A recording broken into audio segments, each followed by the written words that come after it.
Share করছি। আজকে হচ্ছে মহা চতুর্থী। সকলকে মহা চতুর্থীর শুভেচ্ছা বার্তা জানিয়ে ব্লগটি শুরু করলাম। সকালের বাসি কাজ সেরে নিয়েছি আর চা খাওয়া তো হয়ে গেছে দেখলেন। এখন চলে এসেছি বেশ কিছু জামা কাপড় ভিজিয়ে নিতে। পুজো চলে এসেছে, তবুও অনেক জামা কাপড় রয়ে গেছে, কাচাকুচো হয়নি, তাই গরম জলে আমার নাইটি, গামছা, মেয়ের জামা কাপড় এগুলো ভিজিয়ে নিলাম। তারপর এবার আরও কিছু জামা কাপড় ভেজাবো বলে সার্ফের কৌটোতে প্যাকেট কেটে সার্ফটা ঢেলে নিলাম। এরপর গরম জলের মধ্যে সার্ফ দিয়ে আর একটা গামলা রেডি করছি। তাতে প্রথমেই একটা চিরুনি ডুবিয়ে দিচ্ছি। চিরুনিটা এতে তাড়াতাড়ি পরিষ্কার হয়ে যাবে। চিরুনিটা বেশি ময়লা হয়নি, চুলে আপনাদের দাদাভাই কালি করে তো তাই একটু কালো হয়েছিল। তার মধ্যে চাদরগুলো দিয়ে দিলাম, চিরুনিটা পরিষ্কার হয়ে যাবে। আর একটা বালতিতে ঠান্ডা জলে বেশ কিছু ছেলের পোশাক ভিজিয়ে রেখেছি আর উপরে রেখে দিচ্ছি এই পাঞ্জাবিটা। এখন ভেজাবো না, যদি রং ওঠে তাহলে অন্য জামা কাপড়ে রং লেগে যাবে। আর বাথরুমটা খুব ময়লা হয়েছে দেখলেন। যখন কাপড় কাচবো তখন বাথরুমটা কাপড় কাচার পরে পরিষ্কার করে নেব। আজকে বাথরুমে কাপড় কাচবো না, ভেবেছি নিচে কাপড়গুলো কেচে নেব। এবার চলে এসেছি বাসনগুলো মেজে নিতে। রাত্রে অল্প কিছুই বাসন ছিল, সেই বাসনগুলো মেজে নিচ্ছি। আজকে চা খাওয়ার আগে বাসন মাজা হয়েছিল না। আজকে দেখুন মহা চতুর্থীর দিন, অথচ আমার কাজকর্ম অনেকই বাকি আছে। দুর্গাপুজো আসলে আমরা তো ঘরদোর পরিষ্কার থেকে শুরু করে কাচা কুচো, ফ্যান পরিষ্কার করা সিলিং ফ্যানগুলো পরিষ্কার করা, এগুলো সমস্ত করে থাকি।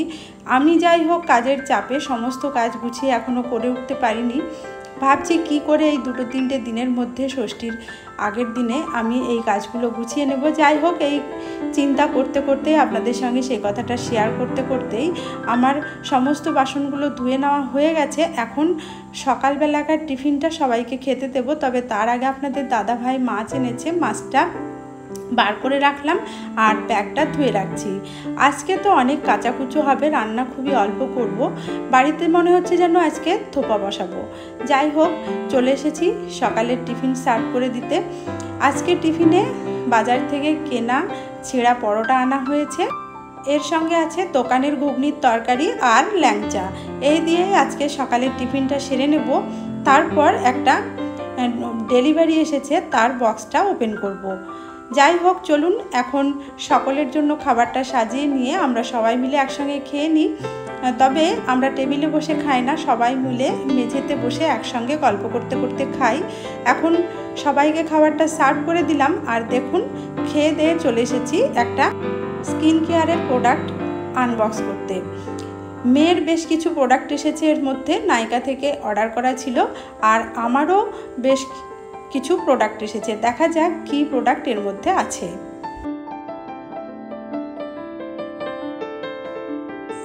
দেখুন ইতিমধ্যে বাক্সটা আমি খুলে ফেলেছি।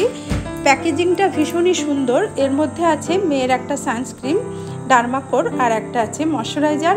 তারপরে যে প্যাকেটটা খুলছি তার ভেতরে আছে একটা হেয়ার সিরাম। এটা প্লামের, ছেলে মেয়ে দুজনেই এই হেয়ার সিরামটা ব্যবহার করে। আর এটা হচ্ছে সেরাভির একটা ময়শ্চারাইজার, এটা আমি ব্যবহার করি। আর এই ক্রিমগুলো কিনেছিল বলে গিফট হিসাবে 50 টাকা এক্সট্রা দিলেই এই লিপস্টিকটা গিফট ভাউচার হিসাবে গিফট হিসাবে ওকে দিয়েছে। যাই হোক, প্রোডাক্টগুলো আনবক্সিং করে নিয়ে এখন চলে এসেছি কাপড় কাচতে। আজকে বলেছি না বাড়িতে ধোপা বসানো হয়েছে, দেখুন না কত জামা কাপড় ভিজিয়ে কাচা হবে তার শেষ নেই। নিচে আজকে জামা কাপড় কাচবো বলে প্রথমেই আপনাদের জানিয়েছিলাম, কারণ এই জায়গাটাই আমাদের পঞ্চায়েতের কলের জল আসে। সেই জলটা বালতিতে গামলাতে ধরে রেখেছিলাম আর এখনও জলটা পড়ছে। সেই জল দিয়ে জামা কাপড়গুলো কেচে ধুয়ে দড়িতে রেখে দিয়েছি জল ঝরানোর জন্য। তারপর ঘরগুলো মুছে নিচ্ছি।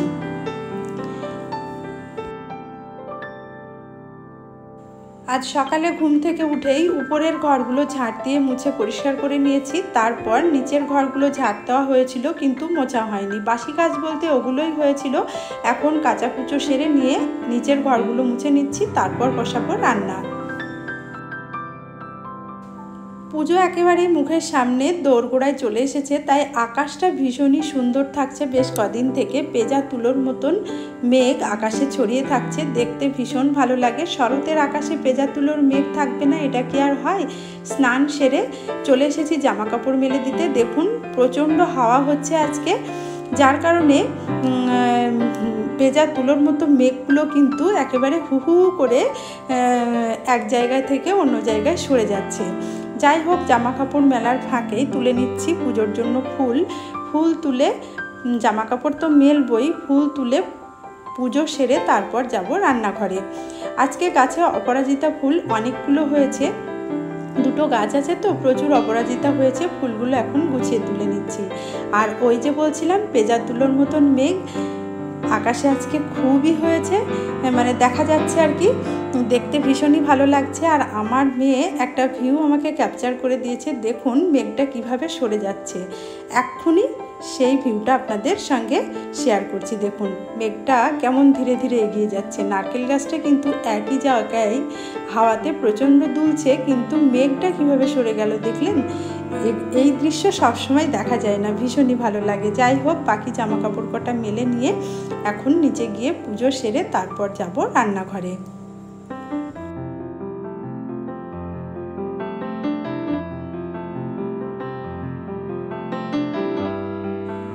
আর আমার ছাদ বাগানের গাছে আবারও লেবু ধরেছে। দেখুন এই গাছটায় সবসময় একটা দুটো লেবু সবসময়ই ধরে থাকে, একটা লেবু শেষ হয় আবার লেবু হয়। আর এদিকে গাছ, ওটা সবেদা গাছে কত সবেদা ধরেছে দেখুন, 12 মেশে সবেদা গাছ, সবসময়ই একটা দুটো সবেদা হয়ে থাকে। আর রঙ্গন গাছটা খুব সুন্দরভাবে সেজে উঠেছে। এখন নিচে চলে এসেছি, ওই যে বলছিলাম পুজো সেরে নেব, পুজো আমার সেরে নেওয়া হয়ে গেছে, সেই ভিডিও আর শেয়ার করলাম না। দেখুন ঠাকুরকে সুন্দর করে ফুল দিয়ে সাজিয়েছি, আজকে নীলকণ্ঠ দিয়ে মহাদেবের পুজো সেরে নিয়েছি। এবার বাথরুমটা দেখুন কত সুন্দর করে পরিষ্কার করেছি, একেবারে ঝকঝক করছে। তখন তো একদম আয়রনে ভর্তি হয়েছিল, আমাদের জলে তো খুব আয়রন, তাই বাথরুমটা ভীষণই লাল হয়ে যায়। অনেকটাই বেলা হয়ে গেছে এই সমস্ত কাজকর্ম সেরে নিতে, তাই আপনাদের দাদা ভাই রসগোল্লা এনেছে, অনেকক্ষণ জল খাইনি, তাই রসগোল্লা মুখে দিয়ে একটু জল খাচ্ছি। প্রায় 3 ঘন্টা হয়ে গেল জল খাইনি, কারণ কাচাকুচো করছিলাম, তারপর ওই যে বাথরুম পরিষ্কার করেছি, তারপর জামা কাপড় মেলে পুজো সেরে খুব জল পিপাসা পেয়েছিল, তাই মেয়েকেও একটু রসগোল্লা খাইয়ে দিলাম, আমিও খেলাম, ছেলেকেও দিয়েছি, আপনাদের দাদা ভাইকেও দিয়েছি। আর চুলটা ভীষণই ভেজা আছে, চুলটা মেলে দিলাম। এখন যাব রান্নাঘরে। রান্নাঘরে বেশ কিছু কাজ গোছানো আছে, যেমন ভাতটা হয়ে গেছে আর মাছটা ধুয়ে আপনাদের দাদা ভাই ভেজে রেখেছে। এখন বানিয়ে নেব সবজি দিয়ে মাছের ঝোল। যাই হোক, চলুন এবার মাছের ঝোলটা বানিয়ে নিই। কটা বাজে দেখুন, একেবারে 3:45 মতো বাজে। এখন মাছের ঝোল বানিয়ে তারপর খাবো। সকালের খাবার ওই যে খেয়েছিলাম ছেঁড়া পরোটা। চলুন তাহলে রান্নাটা করে নিই। কচু আলু বেগুন দিয়ে করছি শোল মাছের ঝোল, তাতে পেঁয়াজ রসুন আদা কাঁচা লঙ্কা বাটা দেবো, জিরে গুঁড়ো ধনে গুঁড়ো লাল লঙ্কার গুঁড়োও দেবো। এগুলো দিয়েই আজকের মশলাটা তৈরি করে নিয়ে মাছের ঝোলটা করে নেব। ফোড়নে দিলাম 5 ফোড়ন, তেজপাতা, শুকনো লঙ্কা, তারপর একটু কোচানো পেঁয়াজ দিয়ে ধুয়ে রাখা সবজিগুলো দিয়ে লবণ হলুদের সঙ্গে ভালো করে কষিয়ে নিয়ে তারপর রেডি করে রাখা মশলাটা দিয়ে মাছের ঝোলটা বানিয়ে নেব। এই মাছের ঝোলটা বানাতে খুব বেশি সময় লাগেনি, মোটামুটি 15 মিনিটের মধ্যেই হয়ে গেছিল। মেয়ে আবার মশলাটা পিষে দিয়েছিল। যাই হোক, খুব তাড়াতাড়ি এক তরকারি ভাত রান্না করে নিলাম। বললাম না বাড়িতে আজ ধোপা বসিয়েছি, কী করবো বলুন, এর বেশি কিছু রান্না আজকে আর করতে পারলাম না।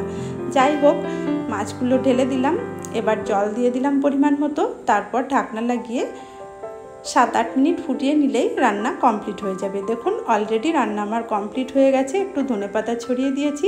আজকের ব্লগটি আমি এখানেই শেষ করছি। কেমন হলো জানাবেন, ভালো লাগলে চ্যানেলটি সাবস্ক্রাইব করে সাপোর্ট করার অনুরোধ জানালাম। ভিডিওটি দেখার জন্য সকলকে জানাই ধন্যবাদ।